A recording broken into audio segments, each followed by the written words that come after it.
From the chronicles of mankind's inner odyssey.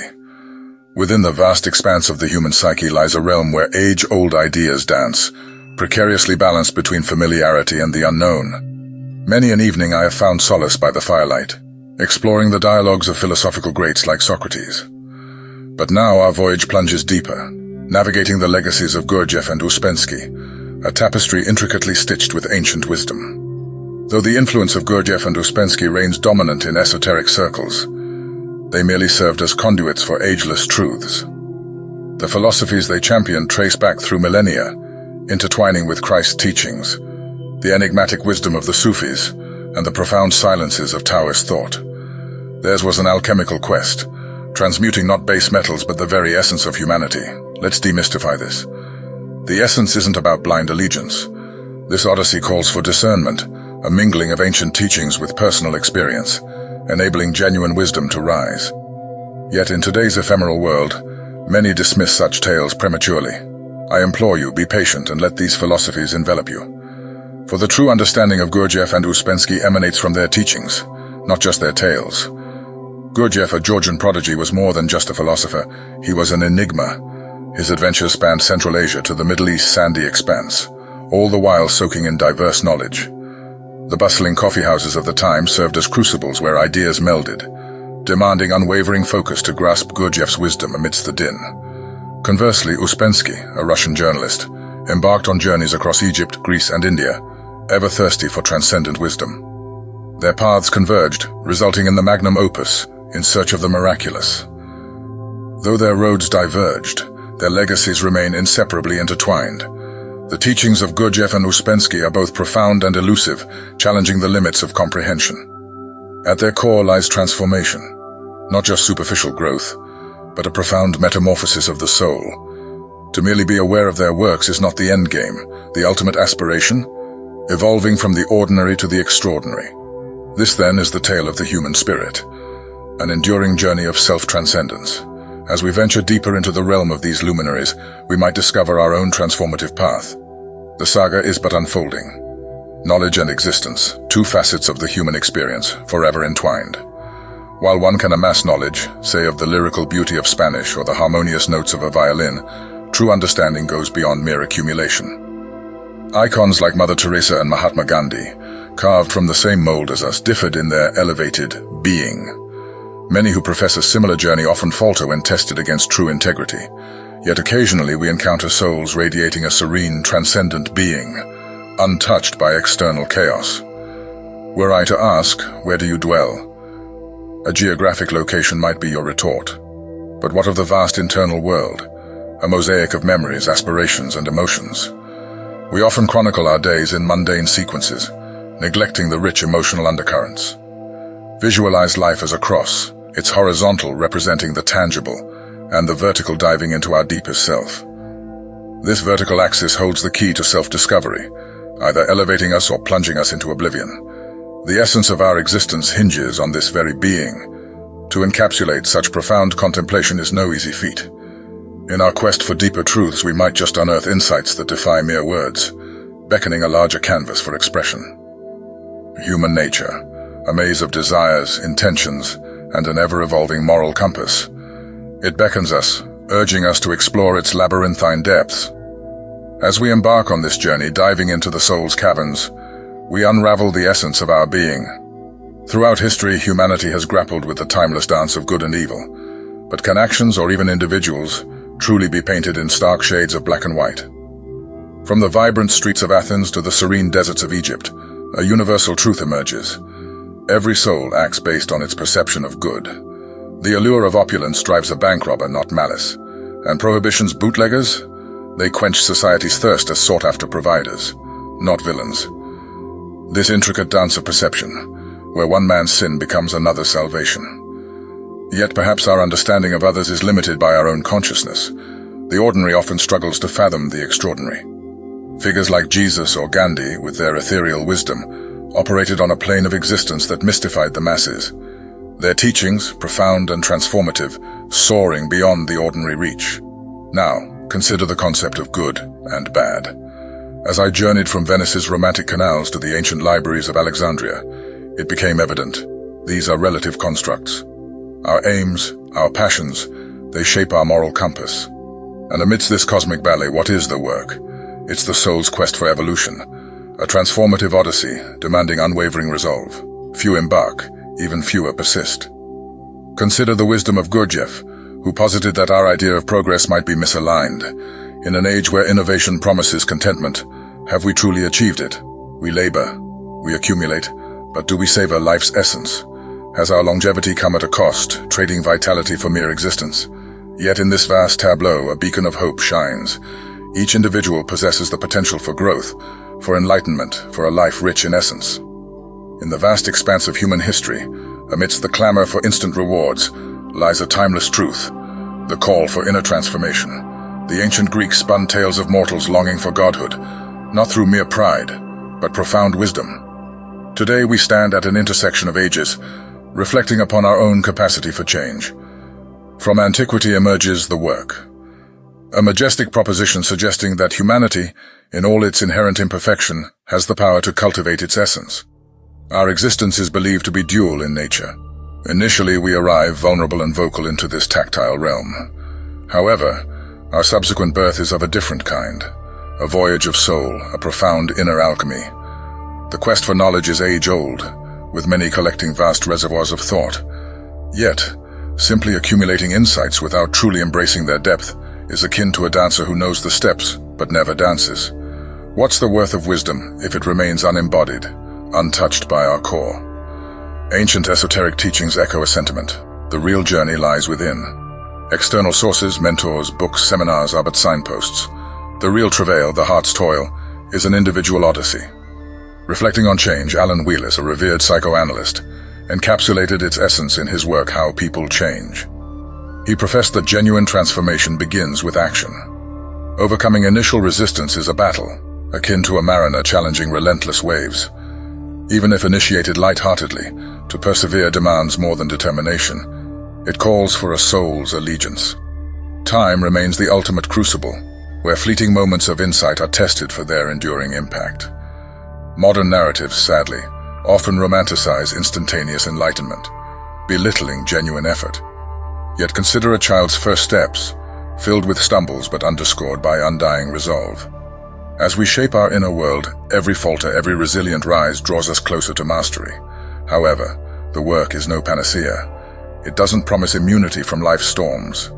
Yet armed with discernment, one can traverse tempests without being overwhelmed. This philosophical compass bestowed by the work helps us navigate life's enigmas, ensuring we aren't lost in its labyrinth. Who then is primed for this endeavor? The work delineates the good householder, those who've attained worldly accolades but remain restless, sensing the ephemeral nature of their achievements. They realize that tangible rewards, while gratifying, are not the ultimate sanctuary. Yet what about the dreamers, the creators, the visionaries with aspirations to mold the world?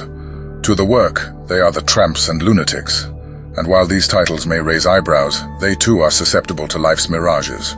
Furthermore, there are the hasnamus, individuals who ascend through deceit. Their astuteness, no matter how profound, is misaligned with the noble trajectory of the work.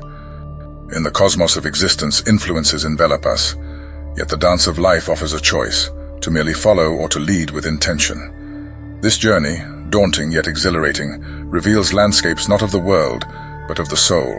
In this intricate ballet of life, let us aspire to inscribe tales not on stone, but within our very spirit. Because within life's grand mosaic lies an age-old belief that humans have an innate capacity for evolution. We debut into this world, both magnificent and paradoxically unfinished.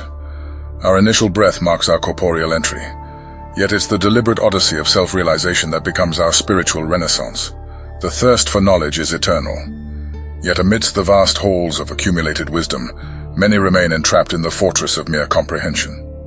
One must ponder, isn't knowledge without application much like an artisan who never crafts? Esoteric traditions urge not just to amass wisdom, but to integrate, to internalize, to live it. The notion that mere intellectual exposure can transform our essence is profoundly misguided. Alan Wheelis elucidates that genuine metamorphosis initiates with tangible action. It isn't a whimsical pursuit embarked upon a fleeting moment of inspiration, but a formidable journey through resistance, discomfort, and introspection. True transformation isn't a dalliance with a novel idea, but an enduring commitment to a path of growth. Yet it's a misnomer to conceive enlightenment as a shield from life's tribulations. Modern doctrines, with their allure of post-enlightenment tranquility, must be approached with discernment. Life, with its intrinsic dualities, persists, but through wisdom we can perceive challenges not as adversities, but as teachings. Esoteric philosophies don't guarantee a tranquil voyage, but offer a clearer lens. But who stands to truly benefit from these teachings? The good householder is an archetype primed for this journey. Not merely the societal victor, but the soul that, despite worldly accolades, seeks profundities beyond the material realm. However, caution is paramount. The work isn't an escape for the disillusioned, or a haven for those ensnared by grandiose illusions, and it decidedly shuns the hasnamus, those who exploit collective vulnerabilities. In this odyssey, myriad influences may guide or mislead us, but with sincere pursuit, application, and introspection, we unearth an inner world of unparalleled richness.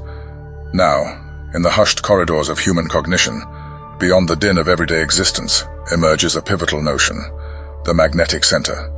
It's not merely a fleeting thought for the casual observer, but a profound realization embraced by souls with a vision beyond the horizon. These are individuals attuned to life's subtle undertones, recognizing that the vast canvas of reality is painted with shades subtler than what meets the naked eye. We as sentient beings are constantly swayed by intangible forces, akin to puppets manipulated by invisible hands. Tradition classifies these as A, B, and C influences.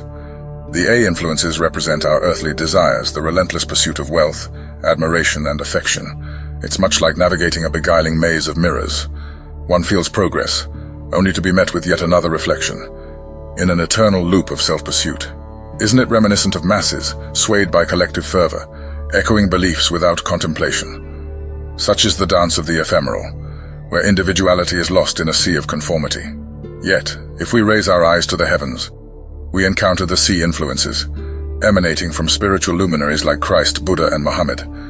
It transcends mere scriptures or teachings. It's about feeling their essence, absorbing their wisdom. Then there are the B influences, the remnants of these spiritual giants, passed down by disciples. While many treasure the words of Swami Vivekananda, remember they spring from an age-old fountainhead. It's vital to recognize the fluidity of these influences, A, B, and C. They don't exist in isolation but merge and meld in life's vast sea. The pull of A influences might seem irresistible to many. However, those attuned to the magnetic center can sense the depth of B and the promise of C. It's about discernment, about seeking the sublime amidst the tangible. Venture further, and a revelation awaits. The human psyche is multifaceted. Rather than a singular self, imagine a collection of eyes, each clamoring for dominance. Set an alarm with resolve, only to resent it come dawn. The play of different eyes, it's a symphony awaiting a maestro. Navigating through these influences and eyes, wisdom lies in discernment. Recognize the inner realms, just as one would recognize the world's dark alleys to be avoided. Navigating these nuances isn't simple, but therein lies another tale. Let this story celebrate not the enigmas of existence, but its intricate beauty. Understanding, after all, is the first step towards enlightenment. We're explorers navigating the vast lands of our minds. The human journey, a blend of wonder and peril, is essentially a pursuit of self-awareness, a delving into the soul's machinery. From my study, a sanctuary adorned with manuscripts, chronicling thoughts from Socrates to modern luminaries, I ponder the elusive nature of the self. Ever wondered why we often remain unaware of our multifaceted nature? The work, a teaching I chanced upon years ago, provides a chilling hypothesis. Full awareness of our inner contradictions might be too overwhelming. It likens our psyche to shock absorbers, cushioning us from jolts of self-revelation. A safety mechanism indeed, but does it not also dull our perception? These protective layers, termed buffers, not only shield us from our inner world but also obscure the essence of others.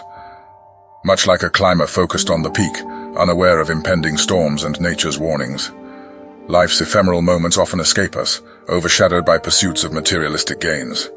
Even massive corporations, blinded by greed, often overlook their true assets, the very people that form their foundation. The work posits another revelation. Our actions, which we believe are consciously made, are merely cogs in a deterministic machine. This echoes the thoughts of Spinoza.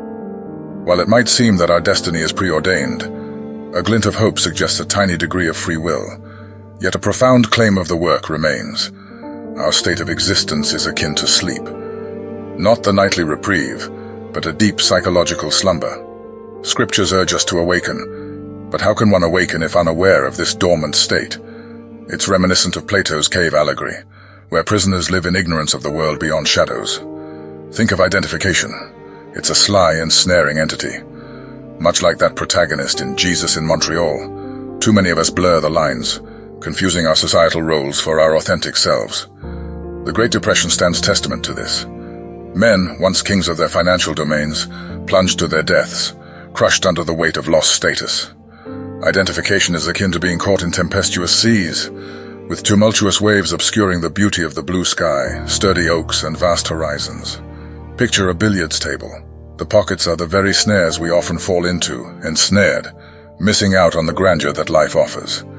Time and again, enlightened souls, from sagacious mystics to introspective philosophers, have emphasized self-realization. The Greeks encapsulated it as nothi seoton, or know thyself. This inner voyage shields us from life's unforeseen tempests. With this self-awareness, we remain rooted in the present, resilient amidst life's tempests. Ponder upon this ancient truth. While life's screenplay may be rife with trials, it's paramount not to become so engrossed in our roles that we forget the spirit animating our being. To be identified is to be ensnared, tethered by self-imposed restraints. Venturing further, let's contemplate the dual natures of internal and external considerations. We often bemoan life's perceived injustices, yearning for more understanding and validation. Yet how frequently do we engage in introspection? External consideration is the ability to truly resonate with another, to comprehend their essence. In stark contrast, internal considering confines us, chaining us to our prejudices. Reflect upon your recent internal dialogues, those silent debates, deliberations on perceived wrongs. I've often sat right here, ruminating, retracing conversations, nurturing grievances and plotting comebacks. This is the snare of internal consideration. The work posits that each soul has an intrinsic melody, a unique narrative. What might yours sound like? Yet salvation exists in the form of gratitude. Gratitude liberates us from the shackles of resentment. In the magnificent tapestry of existence, our tribulations are mere stitches. Gratitude transforms our lens, altering our worldview. The work also emphasizes forgiveness, understanding that every individual traverses their unique odyssey. Recall the Zen parable of the empty boat. Much like the man who railed against an aimlessly drifting vessel, we project our frustrations onto the unconscious behaviors of the world. But what if we practiced empathy, recognizing that most, like that boat, are driven by their inherent nature and past conditioning? This introspective journey, though demanding, is rewarding. In life's grand theater, we can be mere marionettes, or the master puppeteer. The choice, dear listener, forever remains in our hands. In the sprawling expanses of human consciousness, I often find myself a silent observer, pondering the myriad nuances of our shared humanity. Our odyssey, rich with the philosophies of yore to the complexities of the present, beckons introspection. Self-justification, much like a vintage wine, has its allure but leaves a bitter aftertaste. When life doesn't conform to our desires, we artfully shift responsibility, deflecting blame. Such deflections distance us from our true selves. On the flip side, self-pity seduces us into a self-woven tragedy, where we are both the protagonist and the audience seeking consolation. Gurdjieff, the psyche's luminary, vividly depicted a world awash with negative energies. These emotions are contagious, infecting souls with their virulence. Entangling with trivialities, we permit negativity to cloud our spirit, leading to mental strife and even physical maladies. So what becomes of our inner reservoir of energy? Envision starting with a wealth of vigor, yet squandering it on trifles. However, a positive disposition can replenish and even amplify this energy. Yet we often teeter on the brink of negativity. Consider the idea of relativity. Our personal woes pale when juxtaposed against vast crises. This shift widens our lens, making us more compassionate. But what of those ensnared in negativity's grip? They resort to violence, an age-old reaction. While animals openly display their emotions, we humans shroud our violence in words. Yet what festers within inevitably manifests externally. The work advises purifying our internal realm to safeguard our essence. In this vast arena of consciousness, where moments blur into epochs, I entreat you, introspect, meditate, and let wisdom steer your path. For intertwined in the tapestry of our shared odyssey lies the profound essence of existence. Because the passage of time has only deepened the complexities, with modernity ensnaring us in self-made snares, disconnecting us from the ancient wisdom rooted deep within our beings. Imagine a vintage radio, its symphonic potential marred by persistent static. That's us, drowning the celestial melodies of intuition under layers of self-inflicted negativity. Life's voyage is twofold. First, a birth into this tangible realm, but the second, a treacherous odyssey towards self-realization, where we unshackle from worldly veils to embrace our true essence. And while it's been christened by many names, intuition, divinity, higher consciousness, its core remains immutable. Yet how easily negativity dams this river of enlightenment, rendering our journeys stagnant. Humanity's paradox is both tragic and beautiful. We are born illuminated, a radiant gift from the cosmos. Yet as time weaves its tale, this luminosity is often overshadowed by our own personas, akin to a brilliant sun eclipsed by tempestuous storm clouds. The irony? Our very survival tools, the personalities we cultivate, can morph into the very cages that shackle our ethereal essence. Histories are replete with tales of souls who, against societal currents, metamorphosed into their authentic selves, much like a butterfly breaking free from its cocoon. Their essence's pull was inescapable, guiding them to true fulfillment.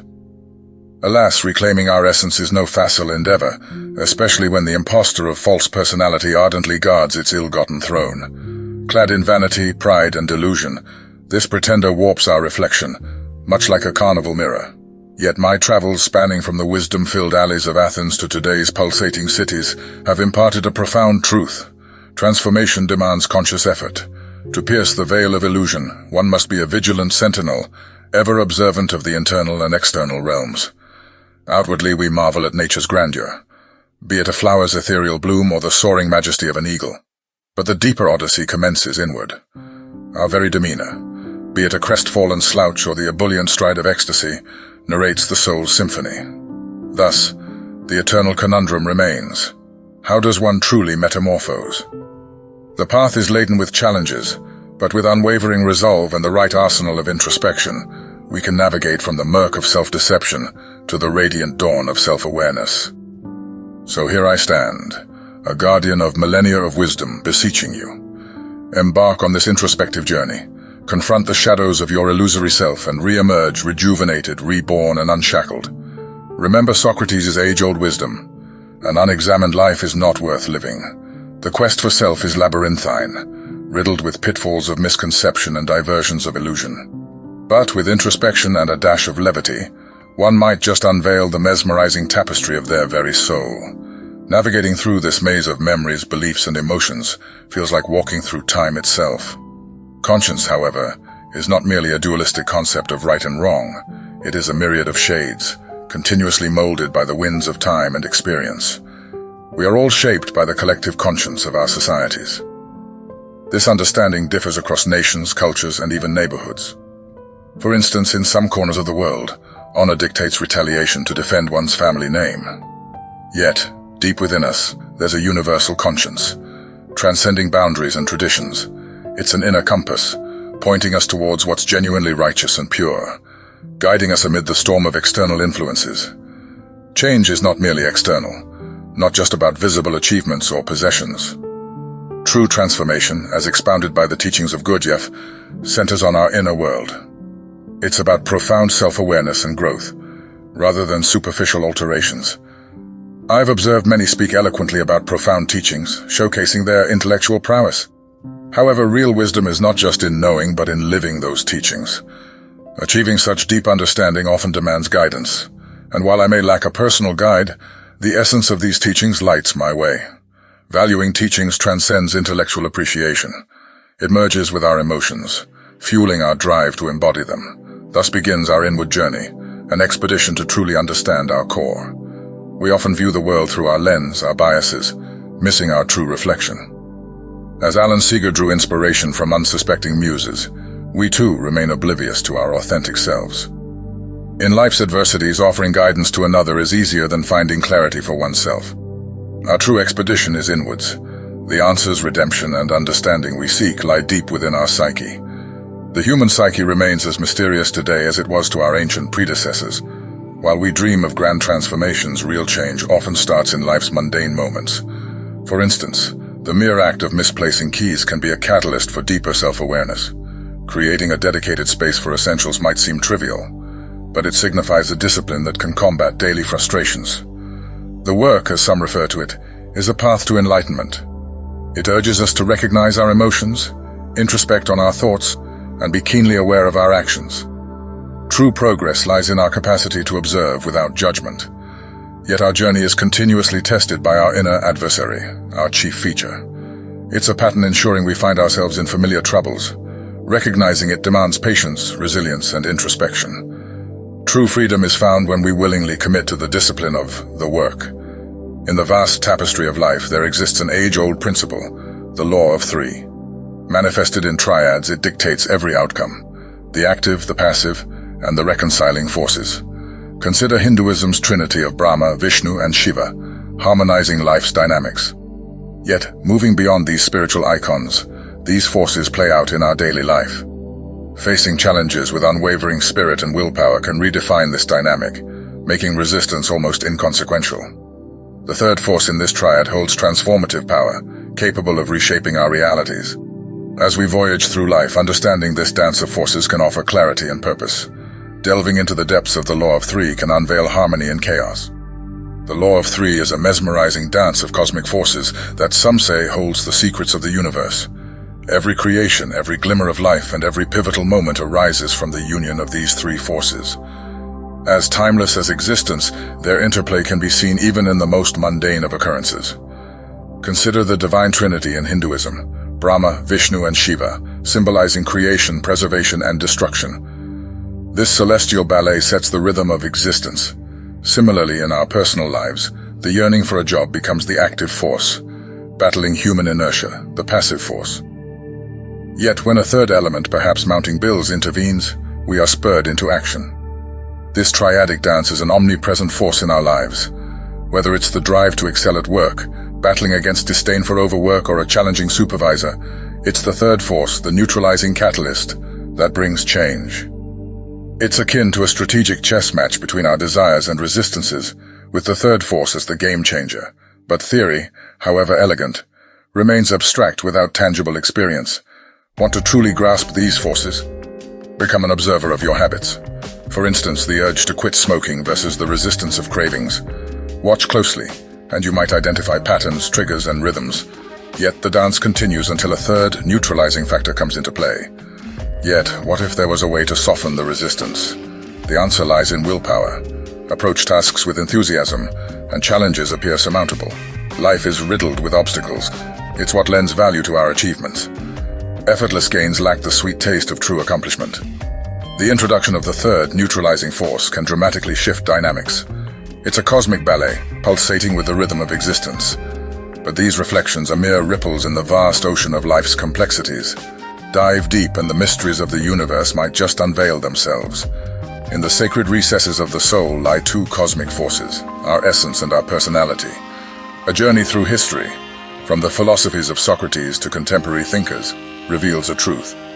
Our essence is the divine core, unchanging and gifted by the cosmos, while our personality is a mask shaped by society. Life is an eternal dance between these two forces. Yet the work, an introspective force, shifts this dynamic. For example, negative emotions like anger and envy stem from our personality. But by practicing self-awareness and restraint, we can elevate our essence. In this vast theater of existence, our identity is anchored either in the unpredictable law of accident or the destined law of fate. To root oneself in external validations is to court chaos, but aligning with one's true essence is to follow a preordained path. Take the story of a lawyer who, despite outward success, feels an emptiness, having sacrificed her true passion for gardening. Some rare souls possess an inherent understanding of their destiny. As philosopher Alan Watts mused, true dancers don't deliberate their moves. They flow with the rhythm. Real freedom isn't abundant choice, but liberation from choice itself. In the words of Joseph Campbell, the truest joy is in following one's passion. It's a sentiment I've often marveled at. True happiness lies in chasing one's essence. While many remain adrift under the law of accident, the key to purpose lies within our very essence. And now let's touch on the law of seven. This isn't merely a set of rules. It's the heartbeat of existence, a pulsating rhythm from history's deepest recesses, revealing itself to those patient and introspective souls who yearn to decipher it. Consider the poetic musings of Robert Burns, the famed Scottish bard. He highlighted the fragility of human ambition, suggesting that our most meticulous plans, whether of mice or men, often crumble. It's not merely destiny's unpredictability. It's the interplay of two dominant forces, deviation and retardation. Envision a picturesque town from yesteryears, where time's passage was marked more by moments cherished than deadlines met. John, an inhabitant, had the simple intention of mailing a letter one Saturday. Yet life, in its whimsical dance, had other diversions in store. A surprise visit from an old companion, the inviting aroma of a local cafe, stories of yesteryears, shared meals, and a thrilling football match. All these serendipitous occurrences shifted John's path. Such is the pure essence of deviation. Contrast this with countless souls embarking on grand ventures, ignited with passion, only to feel their fervor wane. Unfinished houses, unwritten novels, unachieved accolades. This isn't due to wavering commitment, but rather the retardation of forces. Our initial surge of enthusiasm slowly ebbs until pursuits stand motionless. But what underpins this seemingly capricious dance of life? Here, the law of seven provides enlightenment, drawing parallels with the musical octave. 7 distinct notes, each resonant, but the transitions aren't always harmonious. There are silent pauses, interruptions. Such are life's natural rhythms. As with a melody, there are moments in life where extra vigor is needed to bridge these silent pauses, a deliberate jolt of awareness. Had John been resolute, unswayed by life's distractions, perhaps he'd have achieved his simple aim, but life's myriad distractions ensnared him. These challenges, these silent gaps, are universal. They're those unforeseen hurdles that demand we muster strength or relent. Consider the instructor uplifting a faltering student, or a mentor catapulting a protege to greatness. These are deliberate jolts in motion, guiding us through life's intricate song. Every pursuit, whether crafting a home, penning an opus, or fostering a bond, faces these obstacles. Recognizing, understanding, and confronting them is imperative. For without surmounting these, we stagnate. And stagnation is anathema to growth. Challenges need not be addressed solely at their surface. They beckon a loftier vantage point. This encapsulates the elegance of both the law of 7 and its counterpart, the law of 3. They shepherd, challenge, and ultimately elevate those who heed their wisdom. Our genuine voyage is self-reflective, realizing the influence of these laws and learning to wield conscious jolts for self-evolution. Understanding fosters growth, and therein lies life's quintessence. Dare we delve further? For within these principles might be revelations with the power to redefine life itself. Venture into consciousness, a vast expanse where fleeting clarity breaks the monotony. Time, my enduring guide, illuminates life's non-linear trajectory, marked by leaps, falls, and gaps bridged by moments of profound awareness. How does one incite such conscious jolts? The work, aptly named, offers illumination. Alone, we are like those attempting to spot a blemish out of reach, aware but blind. We thus seek guides and communities, reflective mirrors. Life's monotonous lulls were once my prison until the work introduced poignant reminders. Think of an hourly alarm with the gravitas of a cathedral bell, beckoning awareness, echoing Gurdjieff's stop exercise, a call to disrupt life's automatic flow. The work's literature anchored me. Maurice Nicole's wisdom felt like a soul-warming drink, confronting me with transformative truths. Every encounter, he posited, is an opportunity, a lesson tailored for growth. One fateful evening, amidst health anxieties, Nicole's words transformed my despair into enlightenment. My medical ordeal wasn't a disruption. It was life, the syllabus of my personal evolution. Gurdjieff's wisdom rings true. Events are not against us. Nicole believed that a life free from trials, although enticing, narrows the spirit. Each moment of comfort might unintentionally stifle growth. Immersion in the work's teachings is gradual, accumulating insights until a revelation awakens one's core. Knowledge is futile without application. Fortunate to be part of a collective delving into the work's mysteries, our diverse group became a living testament to earnest seekers.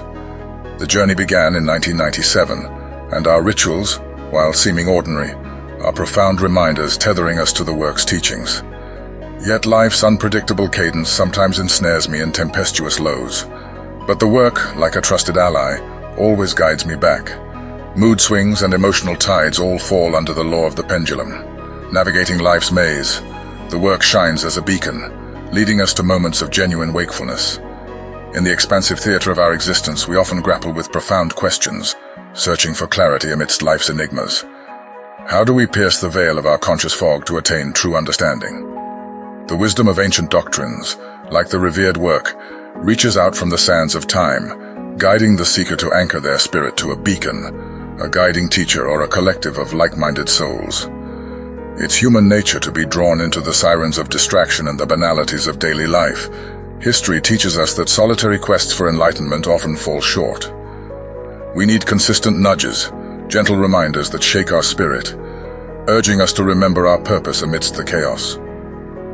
During one of my exploratory dives into ancient wisdom, I stumbled upon Gurdjieff's stop exercise, a seemingly modest practice that, in essence, became a beacon in turbulent waters.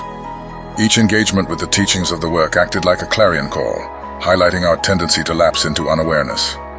A significant moment was when I delved into Maurice Nicol's discourse, where he eloquently suggested that every challenge, regardless of its severity, plays a pivotal role in our journey. It was an awakening, a realization that every event in our life is an opportunity to grow and evolve. Nicol emphasized the importance of adversity, suggesting that without it, we risk becoming isolated and myopic. These profound revelations might be sporadic, but their impact is monumental, reshaping the essence of our being. Regular gatherings and discussions about the work serve as continuous sources of enlightenment. Such meetings are more than just intellectual exercises. They are spiritual forges, shaping and refining souls. Inspired by the transformative power of these teachings, I once initiated a group. Over time, our ranks grew, our readings diversified, but our commitment remained unwavering. The affirmation that began and ended our sessions was a testament to the profound changes such teachings could induce. Life, in its entirety, oscillates between moments of clarity and periods of confusion, much like the law of the pendulum that the work describes. But it's essential to realize that these fluctuations are intrinsic to our journey. The pendulum's sway is an eternal dance, influencing the very fabric of existence. Nature, too, bows to its rhythm, with day transitioning into night and seasons coming full circle. The ancients captured this balance. For instance, Ecclesiastes speaks of a time for every purpose under the heavens. Yet we often find ourselves ensnared in these dichotomies, oblivious to their interdependent ballet. Our experiences, ranging from life's joys to its sorrows, are all subjected to the pendulum's dynamic arc. We mustn't become prisoners of any single emotion, for in doing so we miss the broader picture and the inherent balance that life offers. The pursuit of equilibrium, as preached by Tao and Buddha, allows us to transcend the pendulum's extremes. It's where true self-awareness lies, free from the extreme's influences. Most remain entranced by life's highs, yearning for these moments to endure forever, akin to wishing for an endless summer. In material matters, we acknowledge impermanence, but when it comes to our emotions and relationships, we resist change. The challenge lies in finding a balance, a center, amidst the pendulum's unyielding oscillations. True peace demands an in-depth understanding of life, realizing that every high and low is a lesson to be embraced. For many, life's ever-changing narrative keeps them in constant flux. However, a deeper understanding reveals life's cyclical nature. As we navigate these ebbs and flows, the knowledge that all things pass becomes our anchor. We must weave these insights seamlessly, recognizing that in the grand tapestry of existence, every thread has a purpose. The pendulum might swing, but with each motion, it paints the intricate story of our lives, helping us appreciate the splendor of existence. Life. It is an exquisite tapestry of moments, emotions, and experiences, one that unfolds before us layer by layer with every breath we take. From the ancient echoes of Socratic dialogues to the pulsating rhythm of the present, the search for understanding, for meaning, has remained a constant. In these grand corridors of human history, where philosophers once pondered and scholars mused, there exists an often overlooked pathway. The fourth way. This isn't a tale of monks on mountaintops or yogis lost in meditation. It's about understanding life from within its very core, while still being a part of its chaotic dance. The fourth way is unique. It doesn't lead you away from the world, but through it. While a fakir might challenge his body and a monk his emotions, and a yogi might dive deep into the realms of the mind, the fourth way asks you to embrace life's challenges head-on. For in each trial, each tribulation, there is a lesson. Imagine not fleeing from life's tempests, but standing firm, feeling each gust, each drop of rain, and learning from them. This path teaches that even in turmoil, there's transformation. It's about diving into our worries, understanding them, and emerging stronger. And while it demands understanding, not mere faith, the revelations it offers are profound. Yet in this vast sea of suffering shines a beacon: acceptance. How often have we longed for an alternate reality or rude parts of our existence? The work offers a solution. Halt resistance and adopt neutrality. By ceasing to fight and embracing neutrality, we can begin to relieve ourselves of self-inflicted pain. Extend this understanding to others and our collective consciousness broadens. And so the introspective journey unfolds, ever questing for peace and understanding. Gurdjieff, a philosopher of this way, spoke of humans being trapped in repetitive patterns, chained by habitual responses. To truly evolve, one must first recognize these patterns, and with this recognition comes a sense of forgiveness. For when we understand our own chains, we see those of others, and judgment fades. This journey isn't about public displays of growth, but internal evolution. It's not about the labels, but the essence. While the path may seem intricate, in its complexity lies its beauty. It beckons us to understand, to explore, and perhaps at its end, discover something monumental. So, in a world abuzz with fleeting impressions and transient thoughts, pause. Reflect upon your existence, the balance of sustenance, the food we eat, the air we breathe, and the impressions we receive. While food nourishes our bodies and air sustains our life, it's the impressions, those intangible experiences, that feed our souls. Yet we must be cautious. For just as we can overindulge in delicacies, we can drown in the deluge of sensory stimuli. It is a fine line between routine and rut, between being aware and simply existing. Our reactions, often predictable, can be our shackles. The challenge? To seize those fleeting moments of realization, to break free from our own patterns, and to truly live. And so, as life unfolds its myriad hues and mysteries, remember, the journey matters just as much as the destination. Where it leads, only time will tell. But with every step, with every challenge faced, the tapestry becomes richer. And perhaps, so do we. The ancient Greeks termed this introspection. Yet the work evolves this concept further. While Socrates championed the virtues of an examined life, the work immerses us in the depths of such introspection. Consider the simple act of misplacing one's keys. In this mundane event lies an opportunity for profound growth. It's not just about a momentary lapse of memory. It's a chance to reshape our reactions, thus altering our very reality. Think of a spilled glass of Bordeaux. Its value isn't in the waste, but the myriad of emotions it stirs. This, dear viewer, is divided attention's true power. Attention, like a fine wine, varies in depth and richness. From the casual skimming of a book to the startling awakening of witnessing an accident, our focus constantly shifts, mirroring the moon's changing phases. What remains crucial, however, is the deliberate channeling of this attention. Lost in a bustling Florentine marketplace, one can still choose to either be overwhelmed by the noise or reflect on life's transient moments. While the external world presents fleeting events, our inner world holds emotions with a lasting grip. A Parisian autumn evokes more than the sight of falling leaves. It stirs feelings of nostalgia. We often entangle ourselves so deeply in these emotions, mistaking them for our essence. But the work introduces a distinction, guiding us to see beyond this emotional mesh. And so, as travelers of both the tangible world and the intangible mind, we invite you. Dive into the richness of both realms. The work isn't merely a methodology. It's a transformative journey. Navigate it, and perhaps you'll find harmony between Socratic wisdom and contemporary introspection. Let us traverse the timeless journey of the human psyche's complex relationship with suffering. Just as history is woven with tales of triumphs and trials, our souls too bear silent testimonies of internal battles. As Socrates guided his disciples through queries, let us illuminate the often shadowed corridors of our souls. Real transformation often demands an ironic price: surrender. Ancient teachings and religious doctrines whisper a universal truth. Ascension requires letting go. The work, however, seeks not your material wealth but something invaluable: your suffering. Suffering, unique to each individual, becomes a weight we unwittingly bear. To understand and eventually release this suffering is the work's profound challenge.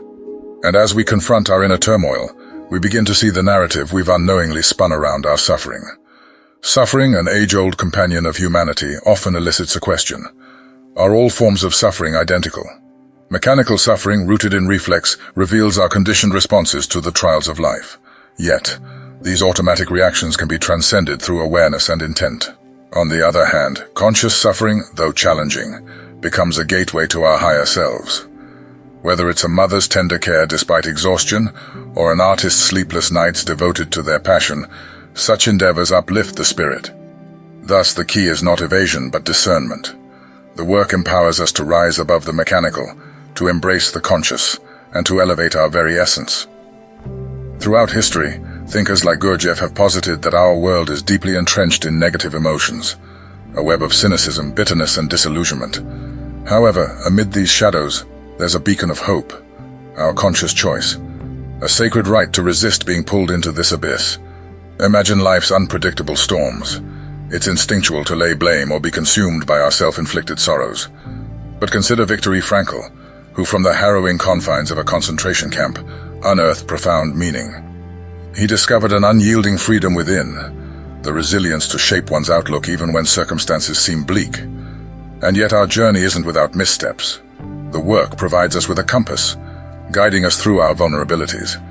It's not a promise of perpetual positivity, but a testament to human endurance, a cycle of introspection, faltering, and rebirth. The mantra, "I have a right not to be negative," serves as a beacon, reminding us of our agency amidst life's turbulent waves. Our minds are intriguing landscapes. Negative states attempt to ensnare us, drawing strength from our surrender. But as John Milton once penned, our minds can shape paradises from despair or morph sanctuaries into war zones. The true awakening lies in harnessing this power, allowing the work to propel us into the depths of our consciousness, challenging us to confront our reflections.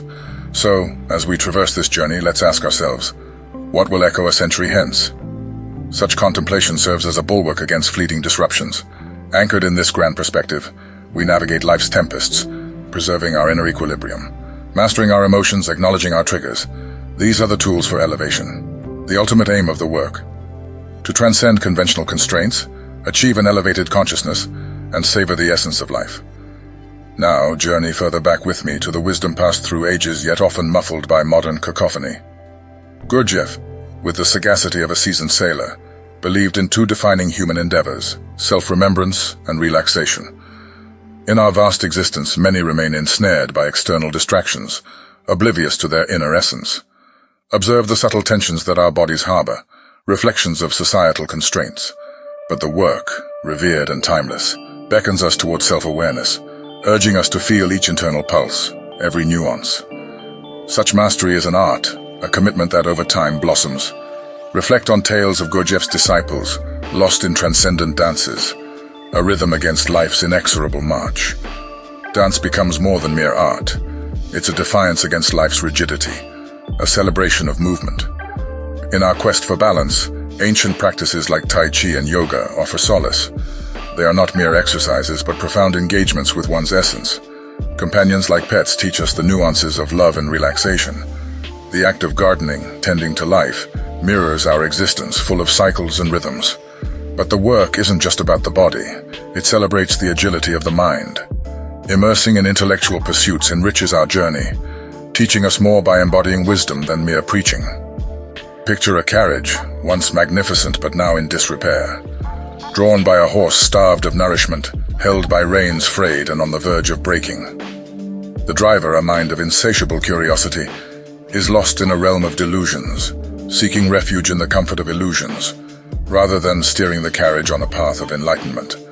It is a vivid depiction of humanity entwined in their own fantasies, reluctant to venture into the stark reality outside. As we delve deeper, we find ourselves at a crossroads where inertia and stagnation prevail.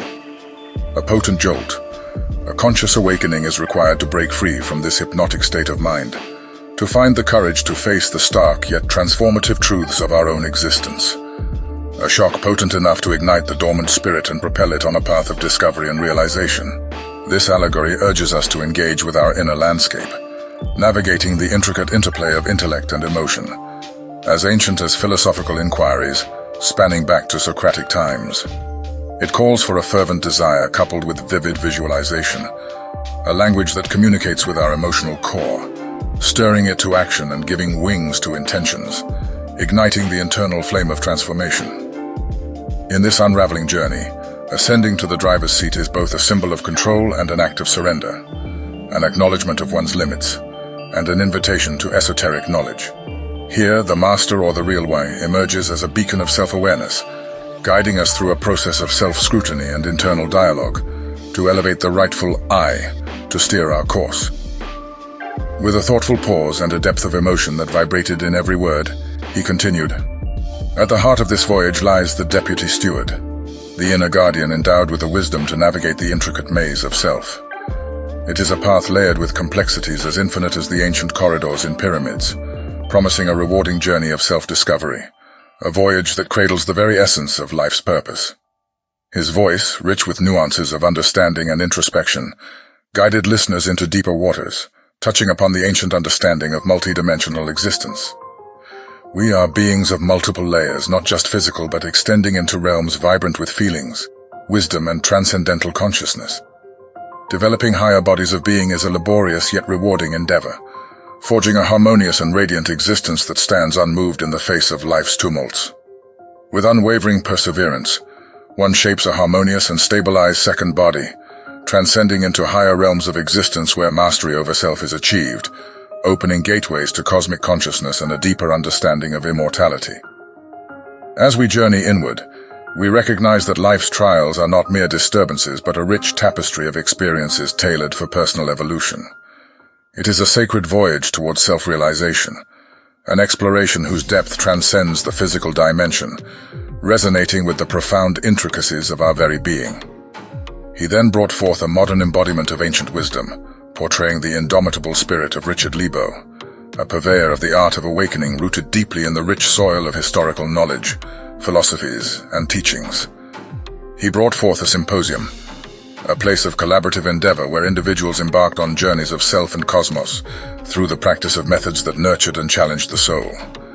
The journey, not confined to solitary reflections but vibrant in communal collaborations, recognized the significance of the collective in forging paths towards enlightenment. With a heart brimming with wisdom and a voice of caution, he urged the seekers to maintain the purity of their voyage, steering clear of the murky waters of power dynamics and politics that have the potential to taint the sanctity of their pilgrimage.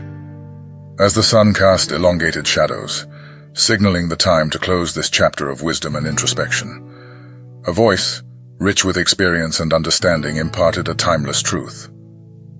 It is in this journey towards awakening that we find the eternal promise of understanding oneself and the cosmos that surrounds us. The tale comes to a close, yet it lives on, inviting each of us to embark on this magnificent journey of inner exploration, echoing with the timeless words of wisdom that resonate with seekers across ages. Richard Lebo knew this, and through this narrated voyage, now so do you. And now, we must move on. One time, while caught up in the reading of Ouspensky's In Search of the Miraculous, I found camaraderie with a fellow seeker. Our communion through words was unhurried, every phrase savored. A year it took, yet that year, oh, it brimmed with revelations. Speed reading might get you facts, but the soul, it yearns for the lingering melodies of every sentence, every idea. Recall, if you will, the enchantment of reading to a child, the spellbinding allure of Goodnight Moon for my Shona. Every narration was a voyage, an affirmation. To read aloud is not just to understand, it's to feel, to connect, to be present. It becomes a compass against the monotony of our internal monologue, bringing the text to vivid life, guided by shared commitment.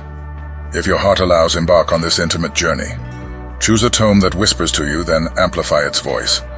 Relish it, connect with its essence, and in this process you transcend mere watching and hearing. You undergo metamorphosis. Navigating the intricate maze of self-awareness is not an endeavor to be taken lightly. It's akin to treading an untrodden path, demanding dedication and resilience. To draw from Spinoza's wisdom, all noble things are as difficult as they are rare. But isn't it often said the most arduous ascents reveal the most sublime vistas? Our quest is not merely for worldly evolution but for personal transcendence. We are architects of our fate, masters of our spirit. Spinoza's musings serve as a beacon. If salvation were within easy reach, wouldn't it be ubiquitous? Yet true evolution requires passion, devotion, and ceaseless chase. Let this be your takeaway. Embrace every challenge, every reflection. In them lie the quintessence of existence, the blueprint for perpetual growth, and the trail leading to our truest selves. And if, in your pursuit, you stumble upon a moment of profound clarity, share it, for then we stride together on the precipice of awakening.